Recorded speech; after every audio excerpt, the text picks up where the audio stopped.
The honorable member who has just spoken has dealt with certain wider questions which appear to me to go beyond the scope of the present bill, which is a short bill before the House. The House will remember that when this commission was appointed, they were entrusted with two tasks. One was to examine the whole income tax procedure and suggest ways and means to avoid or prevent evasion in future. Secondly, they were to examine specific cases which were referred to them. What the honorable member has been saying really refers to the first part, that is the wider question. As has been stated, I believe in the statement of objects and reasons we have received from the Income Tax Investigation Commission recommendations on this wider issue, and they will no doubt come up before the House in the form of a measure, and the House will then have full opportunities of considering them, adding to them, or altering them so that we might evolve a proper procedure. The sole question before the House now is what to do with the inquiry part of the Commission's work with regard to certain cases that were referred to them. Now, I would beg the House to remember that this is not a roving inquiry. This inquiry has been confined to a certain number of specific cases referred to them up to a certain date. No further cases can come up before them.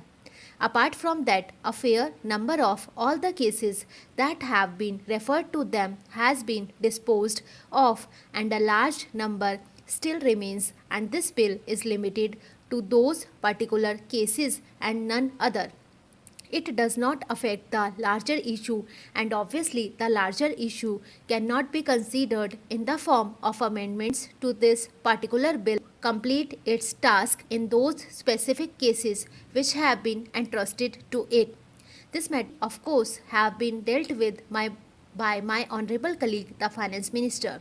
Unfortunately, he is not here, but I should like to inform the House that next only to the Finance Minister, I have taken a great deal of interest in the work of this Commission, more perhaps than any other of my colleagues. Of course, the Finance Minister will be better able to deal with it. I have also been fairly closely connected with the matter in the sense that I have attached great importance to this work, and I have occasionally had talks with the members of the Commission to find out how they were getting on. May I say that the criticism that has been made, I think, yesterday by an honorable member about the rather sorry result of their labours appears to me totally unjustified. I feel their labours have resulted in very substantial and very good results. They have laboured under great difficulties, and in spite of that, they have proceeded calmly and steadily with their work in the highest judicial traditions. And the House will remember that the chairman of this commission is one of our most eminent and respected judges of India. We attached great importance to the fact that a commission of this kind must have men of the highest ability and integrity, and we were fortunate in finding such a man in Mr. Varadhachari. Anything entrusted to a judge of that high standing with his lifelong experience of the bench is bound to be carried out in a judicial manner. The House can be sure of that. In fact, possibly if delays have occurred, as they have partly, they are due to the fact that the Commission and the Chairman are anxious to preserve every type of judicial procedure and not to do anything which might even give any suspicion of hurrying through and not giving that opportunity which should be given. If the House could see the decision that they have given, they are tremendously long, 70, 80 or 100 pages. They have carefully given every opportunity and have come to certain decisions. Most of these decisions also, I would like the House to remember, are ultimately by consent.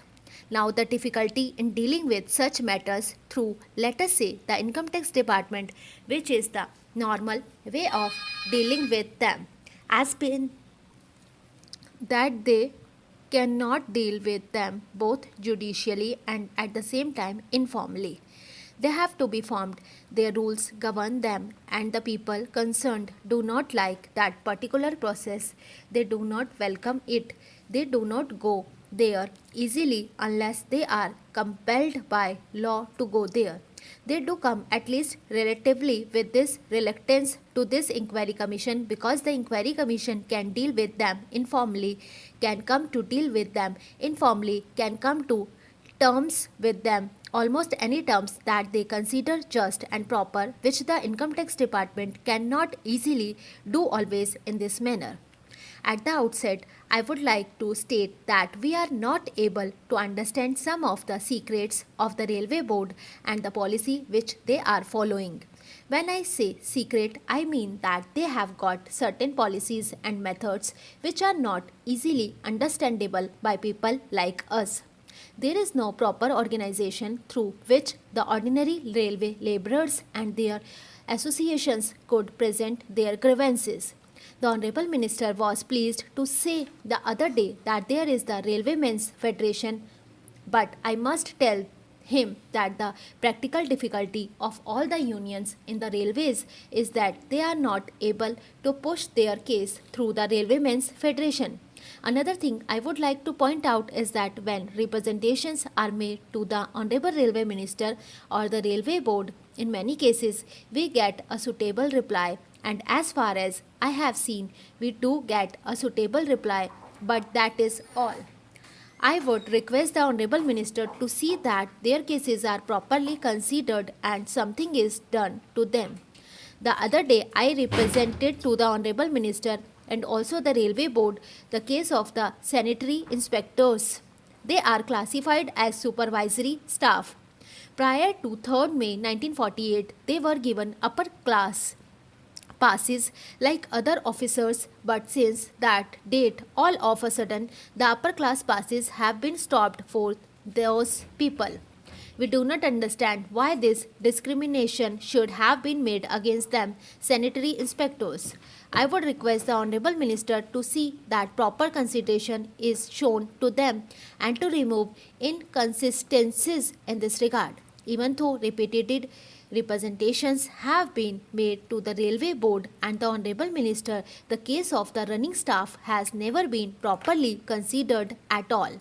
In the case of B grade firemen, all of a sudden the literacy qualification was introduced and people who have passed the SSLC examination have been taken directly as firemen. But what about the case of those who entrusted service before this literacy question was introduced? Some of them have put in more than 10 years of service.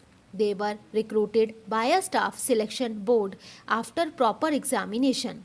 They were never required to pass the SSLC examination when they entered service.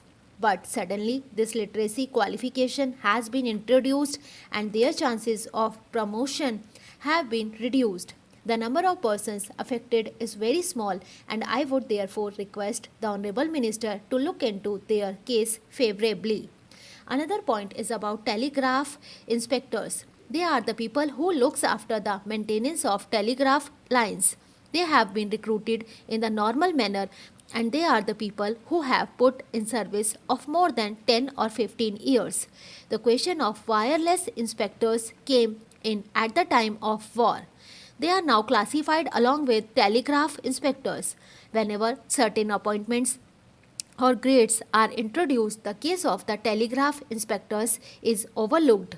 The wireless inspectors, who are called communication inspectors, at present came into the picture only at the time of war. Now, what happened is that the telegraph inspectors who have put in a service of more than 10 or 15 years and who look after the work which was used to be done by the wireless inspector are neglected and overlooked. I hope their cases will receive the deepest consideration of government and a proper solution will be found. I now come to the grievances.